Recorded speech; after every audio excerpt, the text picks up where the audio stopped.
بسم اللہ الرحمن الرحیم ان اللہ وملائکتہ یصلون علی النبی یا ایھا الذین آمنوا صلوا علیہ وسلموا تسلیما اللہم صل علی سیدنا و مولانا محمد وبارک وسلم صلاۃ و سلام علیک یا رسول اللہ صلی اللہ تعالی علیہ وسلم۔ اعوذ باللہ من الشیطان الرجیم، بسم اللہ الرحمن الرحیم۔ وفي الأرض قطع متجاورات وجنات من أعناب وزرع ونخيل صنوان وغير صنوان يسقى بماء واحد ونفضل بعضها على بعض في الأكل إن في ذلك لآيات لقوم يعقلون۔ اور زمین کے مختلف قطعے ہیں یعنی حصے ہیں، اور ہیں پاس پاس، اور باغ ہے انگوروں کے، اور کھیتی اور کھجور کے پیڑ ایک تھالے سے اگے اور الگ الگ، سب کو ایک ہی پانی دیا جاتا ہے، اور پھلوں میں ہم ایک کو دوسرے سے بہتر کرتے ہیں۔ بے شک اس میں نشانیاں ہیں عقل مندوں کے لیے۔ اللہ تبارک و تعالی اپنی قدرتوں کا ذکر فرما رہا ہے۔ اس سے پہلے اللہ تبارک و تعالیٰ نے زمین کا ذکر فرمایا، اس کے پھیلاؤ کا ذکر فرمایا۔ اب دیکھیے، زمین، ہم یہاں رہے ہندوستان میں، ہم امریکہ میں رہے، یا پھر ہم عرب میں رہے، جہاں بھی ہم چلے جائیں گے، یہ جو زمین کی نوعیت ہے، یعنی اس کا جو رنگ ہے، اس کی جو خوشبو ہے، اور اس کی جو بناوٹ ہے، ہر جگہ پوری دنیا میں ایسی ہی ہم کو ملے گی، اس میں کوئی فرق نہیں ہے۔ اور ایک ہی جسم ہے، یہ الگ جسم نہیں ہے، سب ملی ہوئی ہے زمین پوری دنیا میں، ایک دوسرے سے ملی ہوئی ہے، ایک ہی جسم ہے۔ لیکن اللہ تعالیٰ کی قدرت دیکھیے، زمین کی بناوٹ ایک ہے اور جسم بھی ایک ہے، اس کا وجود بھی کیا ہے، پوری دنیا میں ایک ہی ہے، لیکن زمین کی تاثیر الگ الگ ہے۔ زمین کی تاثیر کیا ہے؟ الگ الگ ہے۔ ہندوستان کی زمین کی تاثیر الگ ہے، عرب کی زمین کی تاثیر الگ ہے، اور یورپ کے زمین کی تاثیر الگ ہے، یو ایس کی زمین کی تاثیر الگ ہے۔ جہاں آپ چلے جائیں گے ملک بدلے گا، تاثیر بدلے گی، زمین کی تاثیر بدلے گی۔ جو چیزیں ہندوستان میں اگتی ہے وہ عرب میں نہیں اگتی، اور جو عرب میں اگتی ہے وہ ہندوستان میں نہیں اگتی، اور جو یہاں اگتی ہے وہ یورپ میں نہیں اگ سکتی، جو یورپ میں اگتی ہے وہ یہاں نہیں اگ سکتی۔ یہ سب کیا ہے؟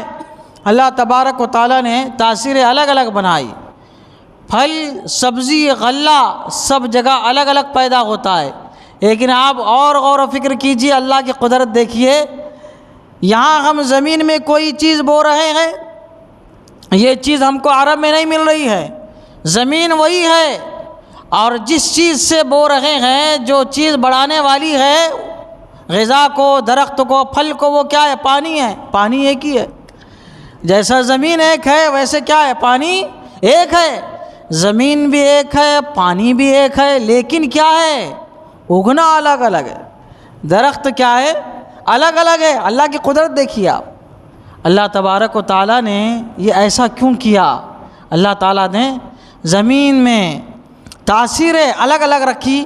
اللہ تبارک و تعالیٰ فرماتا ہے تمہاری تجارت کے لیے میں نے کیا، تمہارے صحت اور تندرستی کے لیے میں نے کیا، تمہارے درمیان تعلقات قائم رہے، ایک دوسرے سے انسانیت کے کام جڑے ہوئے رہے، نظام کائنات چلتا رہے، اس لیے میں نے ایسے کیا، تمہارے عیش کے لیے میں نے ایسے کیا، تمہارے لذت کے لیے میں نے اس طرح کیا ہے۔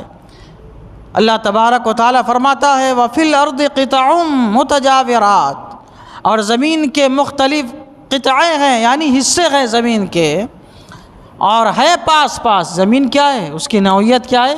ایک ہی ہے۔ وَجَنَّاتٌ مِّنْ أَعْنَابٍ، اور باغ ہے انگوروں کے، زمین میں انگوروں کے باغ ہے۔ وَزَرْعٌ، اور کھیتی ہے، زمین میں کیا ہوتی ہے؟ کھیتی ہوتی ہے، باغ، لیکن الگ الگ کھیتی ہوتی ہے، ہر جگہ الگ الگ۔ ونخیل اور کھجور کے پیڑ ہیں۔ اللہ تبارک و تعالیٰ فرماتا ہے کھجور کے پیڑ ہیں۔ اب آپ دیکھیے عرب میں کھجور اگتے ہیں، کھجور کو پھلوں میں ایک امتیازی شان حاصل ہے۔ حضور صلی اللہ تعالیٰ علیہ وسلم نے ارشاد فرمایا کہ کھجور کی عزت کرو، کیونکہ کھجور جو ہے یہ حضرت آدم علیہ السلام کی خمیر سے جو مٹی بچ گئی تھی اس سے اس کو پیدا کیا گیا ہے۔ کھجور کو اس درخت کو اس سے پیدا کیا گیا ہے۔ حضور صلی اللہ تعالیٰ علیہ وسلم نے ارشاد فرمایا روئے زمین پر اس سے بہتر کوئی درخت نہیں ہے جس درخت کے نیچے حضرت مریم نے حضرت عیسیٰ علیہ السلام کو جنم دیا تھا۔ اب وہ کون سا درخت تھا؟ کھجور کا درخت تھا۔ حضرت آدم علیہ السلام جب اس دنیا میں تشریف لائے، یعنی جب آپ جنت سے اس دنیا میں آپ گیتی پر تشریف لائے تو روایت میں آتا ہے کہ آپ کے ساتھ 30 ٹہنیاں تھیں، 30، اور اس میں مختلف پھل لگے ہوئے تھے۔ تو کچھ پھل ایسے تھے جن کے چھلکے تھے، ان میں گٹھلیاں نہیں تھیں، چھلکے تھے اور گٹھلیاں ان میں نہیں تھی، جیسا کہ کیلا ہے، جیسا کہ انار ہے کہ ان میں چھلکا ہے اس کے اوپر لیکن اس میں گٹھلیاں نہیں ہیں۔ اور 10 ٹہنیاں لکڑیاں ایسی تھی کہ جس کا چھلکا نہیں تھا لیکن اندر کیا ہے؟ گٹھلیاں تھی، جیسا کہ آم وغیرہ ہے کہ ان میں کیا ہوتی ہے؟ اندر گٹھلیاں ہوتی ہے۔ کھجور ہے کہ اس کے اندر کیا ہوتی ہے؟ گٹھلی ہوتی ہے لیکن اوپر سے چھلکا نہیں ہوتا۔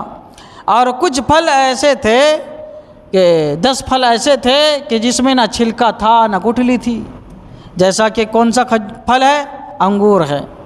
انگور میں نہ کوئی چھلکا ہوتا ہے اور نہ اس میں گٹھلی ہوتی ہے، ہم اس کو سیدھا جو ہے اس کو کھا سکتے ہیں۔ تو یہ اللہ تبارک و تعالیٰ نے ہمارے لیے روئے زمین پر حضرت آدم علیہ السلام کے ساتھ یہ پھلوں کو اللہ تبارک و تعالیٰ نے ہمارے لیے اتارا۔ اور اللہ تعالیٰ فرماتا ہے سب کی صنف الگ الگ ہے، ایک ہی تھالے کے ہیں، لیکن اللہ کی شان دیکھیے، اللہ تعالیٰ فرماتا ہے سب کو ایک ہی پانی دیا جاتا ہے۔ اور پھلوں میں ہم ایک دوسرے سے بہتر کرتے ہیں، ہر ایک کا ذائقہ الگ ہے، ذائقہ تو الگ ہے، فائدے بھی الگ ہے سب کے۔ اللہ تعالیٰ دیکھیے قدرت، اللہ تعالیٰ کی قدرت ہے، ذائقہ بھی الگ، اور جیسے ذائقہ الگ ویسے فائدہ بھی الگ، اور ہر موسم کا الگ، یہ بھی اللہ کی قدرت ہے۔ جس موسم میں جو پھل کارآمد ہے، مفید ہے، اسی موسم میں وہ پھل آتا ہے۔ اس لیے ماہرین طبیب لوگ، ڈاکٹر لوگ کیا کہتے ہیں؟ موسمی پھل کھایا کرو، غیر موسمی پھل صحت کے لیے اچھا نہیں ہوتا۔ جس موسم کا جو پھل ہے اس کو اسی میں استعمال کرنا چاہیے۔ ہمارا جیسا موسم بدلتا ہے تو وہ پھل بھی کیا رہتے ہیں؟ بدلتے رہتے ہیں، وہ ہمارے لیے ہے۔ ہم کو پھل کھانا چاہیے ہر موسم کے اعتبار سے، جو اللہ تعالیٰ نے ہمارے لیے بنایا ہے وہ ہمارے لیے کیا ہے؟ صحت کے لیے بھی اچھے ہوتے ہیں، لذت کے لیے بھی ہے۔ اللہ تعالیٰ فرماتا ہے دیکھیے پھلوں میں ایک دوسرے سے بہتر ہم کرتے ہیں، ہر ایک کا ذائقہ الگ ہے، فائدے الگ ہے۔ اب یہ سب اللہ تعالیٰ نے چیزیں بتائی، اللہ تعالیٰ فرماتا ہے ان سب میں نشانیاں ہیں عقل مندوں کے لیے۔ غور و فکر کیا جائے، اللہ کی قدرت کا مظاہرہ ہوگا، پھر اللہ تعالیٰ تک جو ہے رسائی حاصل ہو جائے گی۔ اللہ تعالیٰ کی بارگاہ میں دعا ہے قرآن شریف سیکھنے سمجھنے اور اس کے مطابق ہم سب کو اپنی زندگی گزارنے کی توفیق عطا فرمائے۔